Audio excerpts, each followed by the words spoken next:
뉴스 인사 프라임 시간입니다. 자, 월요일 코너는요, 우리 김진애 의원님 모셨는데요. 정치권에 대해서 따끔한 일침 해주실 걸로 기대해 보겠습니다. 안녕하세요, 의원님. 네, 안녕하십니까. 네, 반갑습니다. 여기서 뵈니까 더 좋네요. 네네. 저도 평소에 좋아하는 의원님 여기서 뵈니까 더 좋습니다. 네. 자, 4월 10일 그 후보 신청이 마감됐는데요. 현재 판세는 대충 어떻게 보세요? 일단은 전체적으로, 일단은 이제 이번 선거의 바람이 윤석열 정권 심판이라고 하는 건 이제 확실하게 이게 돌풍이 되는 것 같고요. 그런 점에서 여당인 국힘은 아무래도 위기의식을 갖고 있는데, 여기서 이제 좀 또 양면적인 게 있는 게, 공관위원장 같은 사람은 자기네도 아직도 170석 할 수 있다, 이런 희망적인 사인을 하는가 하면은, 현장에서는 지금 이제 드디어 엄살 작전과 읍소 작전이 시작이 됐습니다. 네네네. 막 이제 큰절하고 막 그러죠. 그러니까 아마도 지금 뭔가를 바꾸지 않으면 큰일 나겠다, 이런 생각을 하고 있는 것 같고요. 지금 이제 야당에서는 여전히 151 플러스 알파, 153 플러스 알파를 하고 있지만 상당히 희망적인 신호를 받고 있는 건 사실이고요. 되도록이면 이제 오만 프레임은 없어야 되겠다. 그 다음에 무슨 막말이라든가 하여튼 돌발 변수를 없애서 이 윤석열 정권 심판이라고 하는 바람을 세게 불어야 되겠다. 이런 쪽에서 앞으로 한 이제 보름가량 열심히 갈 것 같아요. 여론조사 수치를 보면 실제로 여당은 떨어지고 있고 네. 야당은 많이 올라갔는데 네. 여당은 이긴다고 큰 소리를 치고 되게 이상해요. 야당은 계속 엄살을 부리고 있고. 네. 근데 그게 그럴 수밖에 없는 게, 여당에서는 지난 이제 2월 달에 일종의 착시 현상이 있었잖아요. 그렇죠. 이제 네. 그때 이제 대통령 지지율도 오르고 그때 상당히 올랐었기 때문에 지금 또 이게 떨어지는 거에 대해서 최근에 이제 사실 큰 변수가 있지 않았습니까? 이종석, 황상무 이것 때문에 이게 좀 지나갈 수 있으리라 생각을 하는 것 같은데, 그게 참 저는 그게 착각이라고 생각을 하는 게, 이종석, 황상무가 그거 하나의 사건이 아니라 이게 윤석열 정권 심판이라고 하는 거를 다시 이끌어냈고 여기에 조국 혁신당까지 붙었기 때문에 이거를 지금 뒤돌리기는 쉽지는 않을 거라고 생각이 돼요. 근데 더불어민주당은 자꾸 엄살해야죠.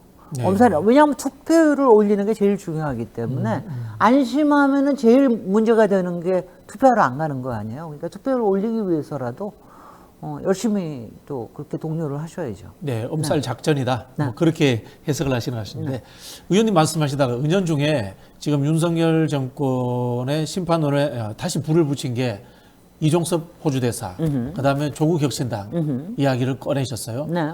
두 이슈가 실제로 큰 역할을 했나요? 저는 굉장히 역할을 했다고 생각해요. 왜냐하면 조국 혁신당이니까 한 달 전이죠. 나왔을 때 저는 이게 하여튼 심판의 저격수가 나타났다. 이게 굉장히 클 거다. 그 다음에 제가 예견했던 게 한동훈을 조국이 상대할 거다. 네네. 왜냐하면 이제 조국 같은 경우에는 이미 심판을 본인으로서는 거의 받은 마지막 단계에 있잖아요. 네네. 거의 지금 유용소 가기 직전인데 유배 가기 직전에 세게 나갈 수가 있거든요. 그런가 하면은 이제 아무래도 이재명 대표는 지금 재판의 한가운데 있기 때문에 너무 세게 얘기할 수는 없거든요. 그래서 그게 주요했고, 거기다가 이제 저는 이제 조금 아이러니하게 보는 건 뭐냐면은 그 바람에다가 이게 뭐냐면은요, 지금은 유튜브나 진보 유튜브나 이런 뿐만이 아니라 보수 언론 쪽에서도 조국 혁신당을 약간 띄워주는 경향이 없지 않아 있어요. 그렇습니까? 이게 뭐냐면은 처음엔 견제하다가 이게 처음엔 견제해서 그거 뭐 2심까지 유죄받은 사람이 우느나 그러다가 이게 안 되니까 이게 올라가잖아요. 그게 뭐냐면은 더불어민주당하고 조국혁신당을 갈라치기를 하려고 드는 거죠. 그러니까 자기들 나름대로 이제 이관계를 쓴 거네. 이관계를 지금 쓰고 있는 거예요. 그러니까 근데 그런 게 또 일반 중도층한테는 이게 맥히거든요. 그래서 아마 투표율을 올리는 데는 굉장히 도움이 될 거다. 그리고 아마 중도 쪽에서 나오는 게 저는 한 3%에서 5% 정도는 더불어민주당의 지역구에는 굉장히 많이 도움이 되리라 싶습니다. 그럼 말씀하시면 정리하면 이러네요. 조국 혁신당을 비례를 찍으러 왔다가 지역구에 민주당 찍어준다. 네. 그래서 차례는 비조 지민입니다. 비조 지민. 비조를 하러 왔다가 지민을 하는 거. 그게 더 저기고요. 그다음에 이종섭 변수는 이게 지금 간단히 끝나는 게 아니잖아요. 더구나 그렇죠. 이제 한동훈 비대위원장이 이게 뭐 다 끝난 일이라 이런 식으로 얘기를 했는데 그게 아니고 지금 문제가 점점 불거지고 최상병 순직 사건에 대해서는 일반 국민들도 굉장한 말하자면 부채의식을 갖고 있고 여기에 박정훈 대령에까지 이게 이럴 수가 있냐 어떻게 정부가.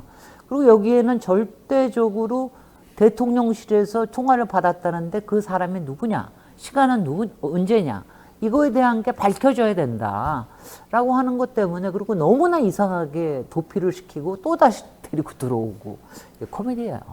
그럼 이제 야당 입장에서는 민생 이슈도 중요하지만은 네. 이종섭 호주 대사 이슈를 계속 끌고 가야 되겠네요. 계속 끌고 갈 수밖에 없고요. 네네. 거기다가 또 이제 대파도 민생에 대해서 사실 민생에 대해서는 여러 가지 얘기를 이제 사실 이렇게 하나하나 얘기하려고 그러면 굉장히 쉽지가 않잖아요. 대파 하나로 뭐 사과 값 가지고 얘기하고 이런 것도 근데 거기에 대파 하나 가지고 완전히 대파 작전을 하게 생겼어요. 네. 대파를 회초리로 대신 쓰면 되겠네요. 1번 그것도 네. 1번. 네. 대파가 또 1번이네요. 또. 그래서 그거 가지고 대파 가지고서는 계속해서 얘기를 하는 게 그건 하여튼 대통령실에서 잘못한 거죠. 그건 그냥 그런 상징적인 사건이 국민의 마음에 불을 지르거든요. 이게 뭐 하는 짓이냐 도대체. 그래서 이종섭 플러스 대파 이게 이제 윤석열 정권의 무도함과 그다음에 이 무능함을 아주 상징적으로 보여주는 사건이라고 정권 봅니다. 심판론의 이제 키워드네요. 그럼요. 네. 네. 자, 구체적으로 한번 들어가 볼게요. 한강벨트 이야기인데 네. 대표적으로 이제 나경원 의원 지역구입니다. 전 의원 지역구인데 민주당이 분리했다가 요즘 이제 좋아지는 것 같아요. 네. 의원님 보시기에는 이 전통적인 이제 스윙보트 지역인 마용성, 동작 이런 쪽에 대해서도 민주당이 좀 기대를 해도 될까요? 기대는 당연히 해야 되는데 마지막까지 마음을 놓을 수는 없습니다. 그래서 이재명 대표도 동작을에는 2번이나 가셨는데 일단 나경원 후보의 상당히 저력이 있고요. 거기에 쌓아온. 그런데 이제 그 심판의 바람을 어디까지 막을 수 있느냐. 이거에 대해서는 마지막까지 가봐야 되고요. 마포갑은 역시 네. 마포갑은 최근에 또 이 유권자의 구조가 상당히 많이 변했기 때문에 여기서 근데 마포갑은 뭐냐면 워낙 조정훈 후보의 바람이 그렇게 없고 그리고 여러 가지 낙인이 찍혀 있기 때문에 뭐 그렇게 어렵지는 않을 거다. 그다음에 성동은 뭐 벌써 50% 넘은 것도 있던데요. 네, 그건 깜짝 놀랐습니다. 전현희 후보를 굉장히 잘했어요. 네. 왜냐하면 당시에 임종석을 했었으면 운동권 심판에 대한 얘기가 나왔을 테고 프레임이 딱 완전히 잡혀버렸을 잡혀버려서 네. 그냥 딴 데도 영향을 줬을 텐데 전현희가 되는 바람에 이분은 뭐 정말 엘리트 중에 엘리트 아닙니까? 네. 치과의사의 변호사에 그래서 굉장히 이 각을 잘 잡아서 거기 성동에는 아마 큰 무리가 없지 않을까 이런 생각을 합니다. 네. 용산이 지금 제가 옛날에 용산에 한번 나가봤기 알고 있습니다. 때문에 네네. 용산을 한번 좀 이걸 되찾고 싶다라는 욕망이 굉장히 있거든요. 그동안 못했는데 지난번에 한 900표 차이로 진 강태웅 후보가 최근에 여론조사에서 상당히 잘 나오고 있더라고요. 그래서 기대를 해봅니다. 왜냐하면 제가 용산을 우리가 윤석열 정권 심판을 하는데 어떻게 용산 용산을 심판해야 나는게 되는데. 용산 심판해야 됩니다. 그래서 기대하고 있습니다. 혹시 지금 용산 사세요? 아니요. 저는 지금 강남에 삽니다. 네. 자, 부산 이야기가 올라왔는데요. 네. 이유가 뭔가면은 연제구에서 민주당하고 진보당 후보가 단일화를 했는데 진보당 후보가 이겼어요. 근데 이 진보당 후보가 지금 국민의힘의 김희정 전 의원을 제법 앞서고 있습니다. 글쎄 말이죠. 야, 이거 깜짝 놀랄 일이에요. 깜짝 놀랐어요. 이번에 네. 진보당이 어저께 울산 북구에서도 또 단일화가 됐던데 네. 굉장히 많이 성적이 좋을 것 같은데 사실 연제는 그 부산시청에 있는 데거든요. 네, 그래서 반갑니다, 거기 중심입니다. 반갑. 네. 그래서 상당히 여당세가 강할 거라고 생각을 했는데 거기에 만만치 않은 바람이 부는 것 같고요. 거기에는 사실 조국 혁신당의 바람이 꽤 크게 작용하고 있다고 봅니다. 저는. 아, 그렇게 보세요? 네네. 왜냐하면 이제 부산 조국 저기 대표가 부산 출신이고 네네, 최근에 네. 부산에 가서 또 사투리 또 부산 사투리로 막 연발을 하지 않습니까? 평소에도 사투리 쓰세요, 그분. 당연하죠. 근데 네네. 평소에는 이제 안 하던 거를 네네. 이제 선거 때 나와가지고 평소에 안 하던 사람이 하니까 저 사람이 저런 사람이었어? 막 이러면서 이제 그게 저 유권자의 마음을 흔드는데 굉장히 도움이 되거든요. 그래서 아마 네. 부산에 지금 오히려 한강 벨트보다 더 신경을 쓰는 게 지금 낙동강 벨트라고들 얘기를 하는데 부산에서 이번에 상당히 좋은 성적을 거둘 수도 있지 않을까 이런 생각을 합니다. 지금 현역 의원들은 다 좋고요. 지금 새로 나온 사상도 괜찮게 나오고 있고요. 그리고 거기에는 또 이렇게 좀 저기 수영 같은 데는 또 좀 나눠지고도 있고 그래서 여러 가지 기대해 볼 만하죠. 그러면은 실제로 부산에서 만약에 민주당 그 지역구 의원들이 선전해서 이긴다면은 네. 그게 뭐 민주당의 이제 힘도 있지만은 조국 혁신당의 파워가 굉장히 작동했다. 이렇게 해석 가능하다는 거네요. 아, 저는 그렇게 생각합니다. 왜냐하면 지금 저는 그냥 냉정하게 보는 게 부산 쪽이나 TK 쪽에서 지금 한 20% 나오는데 그쪽에서 오는 거는 아마 상당히 저기 그쪽 출신이라고 하는 조국 혁신당의 역할이 크고요. 그런가 하면은 이제 더불어민주당으로서 견제해야 될 거는 호남 쪽이죠. 호남에서 쪽이다. 지금 이제 조국 혁신당의 기세가 뭐 한 35, 40 이렇게 나오니까 그거에서는 그럴 수는 없죠. 그렇게 내버려 둘 수는 없지요. 그럼 부산에서는 조국 장관이 하고 있는 우리가 남이가 네. 그대로 놔두고 호남에서는 호남에서는 민주당은 민주당 찍어야지. 그렇죠. 여기서는 뭐 저는 빵 얘기는 안 하겠습니다만, 네네. 이거는 왜냐하면은 저희가 국민의당 시절에 저희가 한번 아팠잖아요. 그때 민주당이 그렇죠. 거기 국민의당이 더 그때가 한 거의 40% 얻었을 거예요. 그쪽에서. 네네네. 그래서 그때 아주 속상했기 때문에 이번에는 그러지는 않았으면 좋겠다 싶은데 저는 이렇게는 생각을 해요.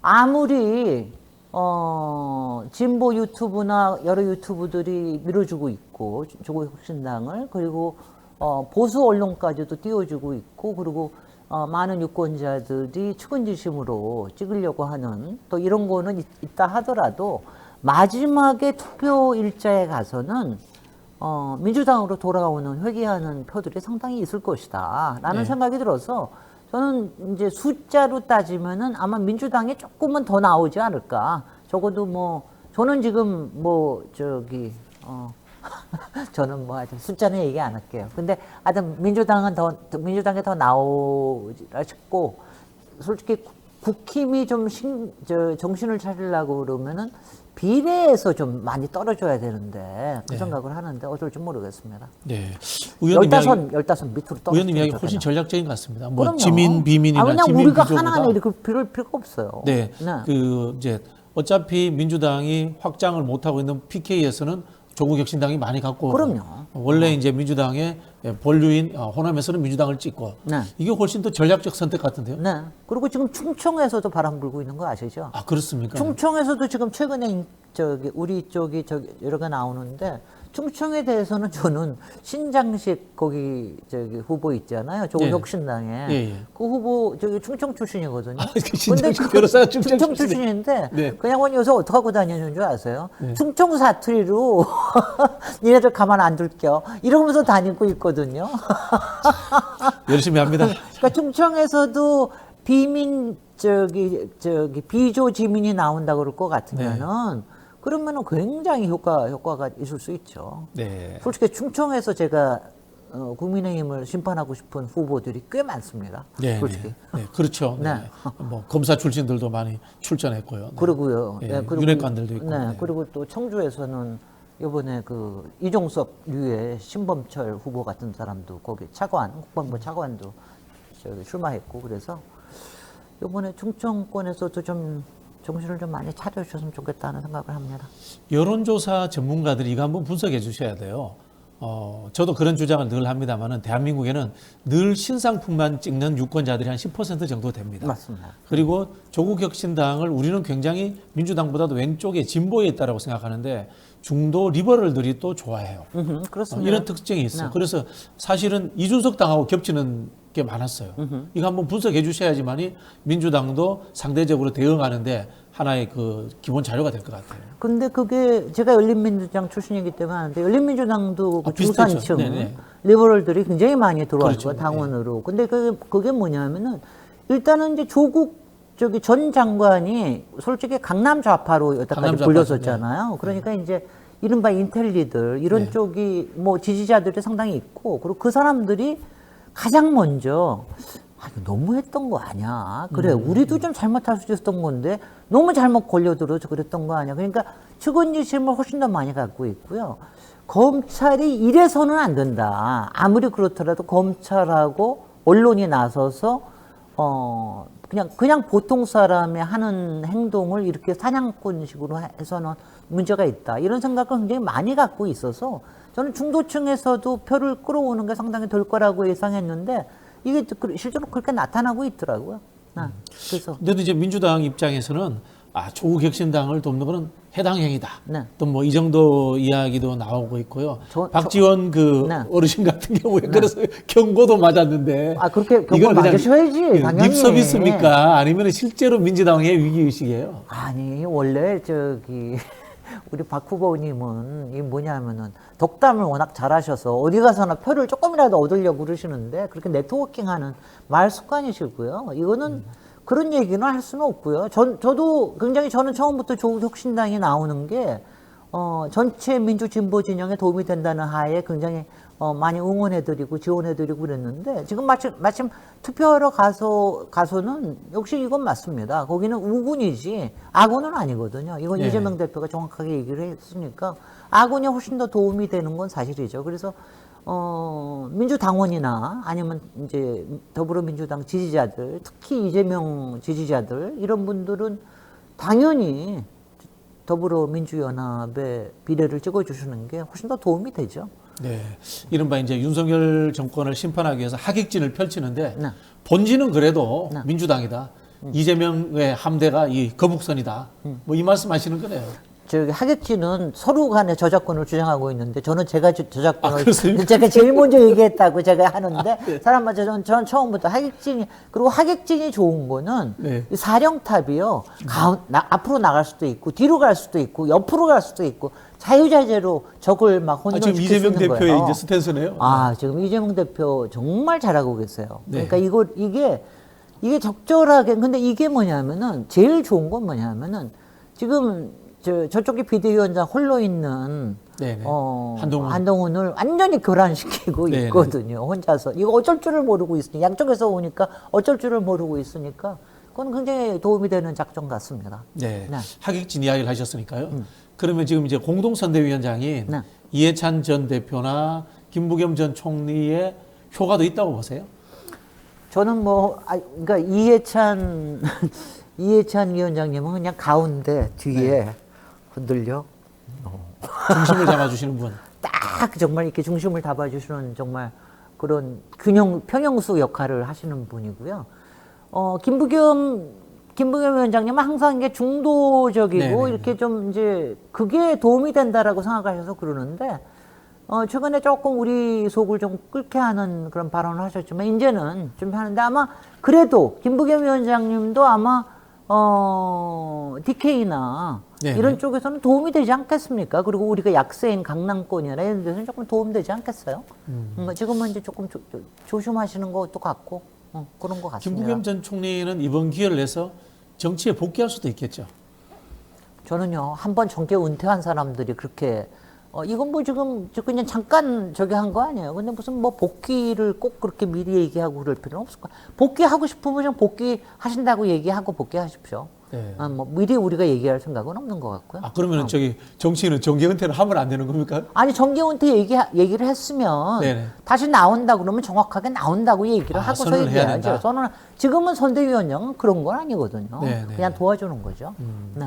의원님은 정계 은퇴를 하신 적이 없으시죠? 저는 한 번도 저는 죽을 때까지, 죽을 때까지 너무 처절하니까, 네네. 평생토록 현실 정치, 현장 정치에 있을 현역 정치인. 겁니다. 그리고 저는 왜 그러냐면은, 저는 투표를 하나 하는 행위도 이게 현역 정치라고 저는 생각을 하는 네. 사람이거든요. 그래서 우리가 얼마나 정치가 우리의 삶에 중요하다는 거 생각하면은, 그리고 정치를 생각을 하시면 삶이 훨씬 더 다이나믹해지고, 무엇보다도 희망을 갖게끔 합니다. 목표의식이 생긴다. 굉장히. 그리고 에너지가 생깁니다. 제가 왜 괜히 김진 에너지겠습니까? 그렇습니다. 네. 사실 이제 우리 사회에서 국회의원만 정치인이라고 생각하는데요. 네. 절대 그렇지 않습니다. 네. 지금 우리 김진애 의원님도 현역 정치인으로서 맹활약하고 계신 거예요. 맞아요. 저도 그렇게 생각하고 있고요. 요번에 박진영 저기 좀 의원이 되게끔 하게끔 제가 열심히 노력도 했는데 죄송합니다. 안 모자랐습니다. 근데 이게 당무에 굉장히 밝고 그다음에 공부와 또 실천 이론과 실천이 밝은 사람이 좀 의원이 되면 참 좋겠다 싶은데 또 언젠가 기회는 분명히 올 겁니다. 네, 평생 하겠습니다. 네. 자, 우리 김부겸 장관 이야기하다 보니까 총리죠 이야기하다 보니까 강북을 이야기 안 할 수가 없는데요. 이제 한민수 대변인이 공천을 받았습니다. 여기에 대해서는 이제 별 말이 없어요. 근데 사실 저는 그 조수진 변호사 낙마하는 과정이 굉장히 좀 안타까워요. 네. 그 사실 변호했던 게 뭐 국선 변호였더라고요. 네. 근데 그게 과연 낙마할 일인가? 민주당이 밀렸어야 되는가? 이런 일 겪을 때마다 민주당 좀 동지애가 부족해 이런 이야기 나오거든요. 어떻게 보셨습니까? 동지애가 부족하다기보다는 그러니까 지금 현재 상황, 저는 우리나라 언론의 문제가 굉장히 심각하다고 생각하는데 뭐가 하나가 있으면 마녀 사냥을 하거든요. 네. 그 마녀 사냥이 2, 3일 만에 그냥 전국을 휩쓸어 버리니까 그동안 마녀 사냥 당해왔던 사람이 한둘입니까? 그렇죠. 뭐 네. 조국 대표부터 시작해가지고 엄청나게 많은데 근데 그게 전 조수진 후보로서는 사퇴한 게 잘했다고 생각합니다. 만약 그랬었으면 사실 자기가 원치 않는, 자기는 도움을 주려고 나오려고 그랬는데 원치 않는 피해를 주게끔 되거든요. 네. 그러니까 선거 내내 타겟이 됐을 거다. 선거 내내 타겟이 됐을 거예요. 그리고 그게 우리 쪽의 공격에 굉장히 도움이 안 되거든요. 그래서 그거는 조수진 후보의 저는 그 결정이 저는 뭐 그거는 대승적인 결정이었다고 생각을 하고요. 그 이후에 우리가 변호인으로서 어떤 걸 해야 된다. 이거는 사회적으로도 앞으로 합의가 필요하겠고요. 그다음에 언론에서 하는 이 마녀 사냥에 대해서는 정말 우리 사회는 정말 아직도 갈 길이 멀어요. 그런 것 같아요. 정말 갈 길이 멀어요. 네. 자, 이제 그러다 보니까 이재명 대표가 이 세종갑에 부동산 투기 의혹이 있는 후보를 바로 이 공천 취소를 했습니다. 네. 이거는 선제적 조치로서 잘한 거죠? 저는 잘하셨다고 보고요. 그리고 그 이영선 후보가 한 걸 보면은 저는 상당히 이건 비루한 짓이에요. 그렇죠. 당의 검증 자료는 안 냈어요. 안 내고 당을 속인 거고, 당을 그렇죠, 기망한 네. 거거든요. 그렇죠, 이거는 정확하게 공적인 업무 방해라고도 볼 수 있는 거예요. 그래서 이건 앞으로 법적 조치도 필요할 거고, 이거를 뒤늦게 알았을 때 이거를 조치는 굉장히 잘하신 거라고 보고, 사실 그거 아시죠? 저는 국회의원을 해봤기 때문에 아는데, 국회의원이 되면은요, 뭐가 좋으냐 하면은 저를 치면은 아니면 제 남편의 이름을 쳐더라도 그 사람 재산 상태가 그대로 나옵니다. 공개되죠. 네. 공개될 뿐만이 아니라 그냥 리스트에 다 올라와요. 네. 그러니까 그건 뭐냐면 제가 가서 일부러 뗄 필요가 없는 거예요. 근데 이거 지금 후보인 경우에는 상해 낼 때도 자기가 원하는 것만 떼서 낼 수가 있는 거 아니에요. 네. 선관위에도 그러니까 나중에 왜 전세권이라든가 분양권이라든가 이런 게 없어지고 그러잖아요. 그러니까 앞으로는 후보나 공직 후보나 이런 경우에는 국회의원에 준하는 재산 검증을 할 수 있는 시스템으로 만들면은 그러면 이런 문제가 없어지지 않을까 이런 생각이 듭니다. 그런데 그 선관위에 우리가 예비후보 등록하지 않습니까? 네. 그때부터 그 서비스가 가능할 것 같은데요. 글쎄 말이죠. 그래서 네. 저는 이게 뭐냐면 이것도 된 지가 한 4년밖에 안 됐어요. 그전에는 국회의원도 다 가서 떼가지고 갖다 네네. 주고 그랬거든요. 근데 이제는 우리나라의 이 시스템이 굉장히 잘 돼가지고 그래서 이거는 그건 선거에 다만 이제 그걸 하고 난 다음에는 선거가 끝나고 나면은 다 폐기시키는 걸 원칙으로 해서 개인정보 보호를 해야죠. 그렇게 그거 하는 걸 해야 그래야지 공적인 신뢰도를 높이는 게 굉장히 중요한 거 아니에요? 네. 자, 민주당 이야기 해봤는데요. 이제 국민의힘 이야기 좀 해볼게요. 네네. 윤한 갈등 2라운드는 이제 봉합된 겁니까? 천안함 그 추도식에 가서 어깨 툭툭 치면서. 아니요, 그게 아니라 이제 어저께 의료 관련, 의료 분쟁 의료 관련해서도 이제 유연한 대처를 이야기했는데. 네. 그거 하는 거로 일단은 이제 더 이상은 이제 분쟁으로 보이는 건 싫다. 이거를 이제 어저께로서 저는 한 거라고. 어저께는 뭐 완전히 저는 뭐 완전히 짜고 치는 고스톱이라고 봅니다. 뭐 한동훈 위원장이 얘기하자마자 30분 만에 대통령이 전공의 면허증 취소하는 거는 그거는 저기 해라라고 하고 당장 한덕수 총리가 당장 앞으로 저걸 위원회 만들겠다는 거 보니까 이건 완전히 짜고 치고 하는 거고요. 그거는 어쩔 수가 없으니까 뭐 우리가 그동안 지난 몇 달 동안 그거 다 예측한 대로 지금 쇼가 벌어지는 거 아니에요. 그래서 그렇다고 보고 근데 그 밑바탕에 있는 이 깊은 갈등은 없어지지는 않습니다. 아, 깊은 갈등은 예. 나 그거는 뭐냐면 저는 살아있다. 지난번에 네. 이거에서 봤는데 왜냐하면 요번에 사실은 이종섭 황상무 자진 사퇴 이종섭 다시 소환하는 거 귀국하는 거에 대해서는 한동훈 장관이 이기는 것 같았으나 실제로 네. 비례대표 순번 가지고는 말하자면 약간 뻗댔잖아요. 그렇죠. 네. 네. 한동훈. 근데 그거에 대해서 용산이 어떻게 했습니까? 야 정말 화를 냈죠. 경로뿐만이 이철구 아니라 의원 이야기가 이제 용산의 이야기인 거죠, 사실은. 이철규가 나섰다는 거는요. 이제는 다른 사람이 나설 필요 없이 완전히 집계가 나선다는 굉장히 위기 의식을 보여준 거고요. 거기다 24번 주기환이라고 한 씨가, 사람, 네. 그 사람을 당장 그 사람이 사퇴하니까 데려다가 민생 특보를 시키잖아요. 네. 이건 뭐냐면 뭐 솔직히는 한동훈 비대위원장한테 이거 유세하는 거 아니에요? 이렇게 나는 한다. 그렇죠, 그렇죠. 네, 네. 그러니까 그럴 때 저는 이제 표시는 확실하게 했다고 보고요. 다만 지금 선거를 앞두고 있는 마당이고 지금 현장에서는 엄청나게 위기가 있기 때문에 지금 특히 의료 분쟁 관련해서는 당장 하는 거기 때문에 어저께 이런 좀 제스처를 지금 보이고 있는 거라고 보이는데 역시 한동훈 비대위원장은 민생에는 안 어울려요. 나와서 네. 모르니까 나와서 얘기하는 거나 이런 거에 정말 이게 말이 안 따라와요. 네. 진심도 안 보이고. 그래서 정말 뭐 쇼라도 하십시오. 국민은 안 속습니다. 그런 게 다 정치 지지라고 하는 거를 국민들이 너무나 잘 알고 있거든요. 그렇죠. 네. 자, 저희가 이제 또 정치를 잃는 재미를 네. 늘리려면 미래를 또 예측해야 돼요. 그렇습니다. 총선은 여당이 패배하는 흐름으로 가는 것 같다라고는 저희가 이제 대충 잡히는 것 같은데 그렇게 됐을 때 한동훈 비대위원장의 거취 문제는 어떻게 될 것인가? 아니 저는 한동훈 비대위원장 올 때부터 얘기했는데 끝나자마자 도망가는 거고요. 끝나자마자 도망가는 거 방법도 없고. 그래서 도망가지 못하게 한동훈 특검법을 발의해야 된다. 네. 역으로 한동훈 저기 위원장 했는데. 입장에서 이런 생각도 할 수 있지 않습니까? 총선에 지게 되면은 그건 내 책임이 아니야. 대통령 책임이야. 윤석열 심판론이니까. 지금 서로 책임 떠넘기 놀이를 지금 두 분이 하고 계신 것 같은데 저는 이게 더 맞다고 생각해요. 그러니까 비대위원장은 어떤 경우에나 비대위원장이 해야 되는 일이기 때문에 네.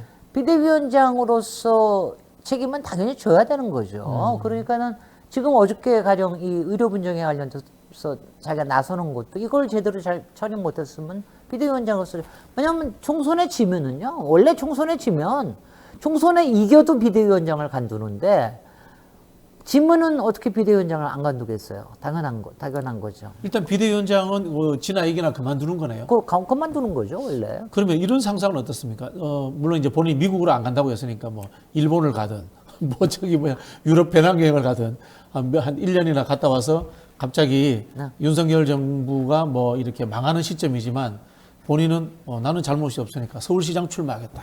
이런 거 할 수도 있지 않을까요? 요번에 네. 조금 더 보셔야 되겠습니다만 한동훈 비대위원장의 역량의 바닥은 많은 국민들이 이제는 깨우치신 것 같아요. 근데 그거에 대한 건 뭐냐면 이분이 정치와 법무라고 하는 좁은 틀에서 국민의 넓은 들판으로 나오는 훈련이 안 돼 있다. 네. 그러니까 이 바다에서 국민들과 같이 호흡하고 같이 헤엄치고 이런 훈련이 안 돼 있다. 그 다음에는 왜냐하면 세상에 대해서 너무 공격형이다. 말하자면 정부라고 하는 건 리더형이 돼야 되는데 공격수가 되어서는 안 되잖아요. 그러니까 말하자면 축구로 따지자면 감독형이 돼야 되는 건데 그렇네요. 완전히 나가가지고 공격 스트라이커 역할만 하려고 그러니까 거기다가 며칠 전에 사진 찍은 거 보면은 홀로 이상한 짓을 막 하고 다니잖아요. 그러니까 홀로 막 무슨 사진 찍으러 다니고 마이클 잭슨처럼 사진을 찍히고 자기가 아이돌입니까? 셀카 찍고 다니고. 그리고 저는 굉장히 모욕적으로 느끼는 것 같은 게 그 현장에 가서 유세 현장에 가서 후보를 올려줘야 되는 거야. 후보를 띄워주는 게 역할이거든요. 근데 후보들이 연설하고 있는 동안에 막 주변을 돌아다니면서 악수하고 막 산만하게 굴고 막 선거판을 그래요. 흔들어 버리네요. 그리고 막 옷 입은 것도 왜 남들은 다 빨간 거에 하얀 거 입는데 본인만 빨간 거에 까만 거 입고 나오는지 저는 그런 것도 못 맞다. 왜냐하면은 그 선대위원장이라고 하는 거는요. 이게만 분위기에 녹아들으면서 이거를 띄워 올려주는 역할을 해줘야 되거든요. 그리고 문제가 생기면 내가 막아준다. 뭐 이런 게 있는데 그런 신뢰도에 있어서 너무 그렇게 좋은 모습을 보여주진 않았다. 최근에 와서 한동훈 비대위원장의 역량의 한계에 대해서 언론에서도 이제 비판하는 게 나오고 그러는데 아마 이제 이래요. 우리나라 언론이 하도 이제 엎드리기를 잘하니까 꼬랑지 내리고 이제 뭐 이렇게 띄워주고 그러다가 이제 한번 넘어가기 시작하면 어떤 비판이 나올지는 두고 봐야 됩니다. 네. 왜냐하면 이거는 그러니까 굉장히 나쁜 뜻에서 그러니까 보통 시민은 아니에요. 알겠습니다. 이분은 그게 뭐라고요? 요새는 동료 시민 얘기도 아니시대. 저희 동료 시민도 아니신 것 같아요. 네. 네, 오늘 말씀 감사합니다. 한동훈 네네. 비대위원장은 우리 시민들의 동료는 아닌 걸로 하겠습니다. 자, 이것으로 마치겠습니다. 감사합니다. 네, 고맙습니다.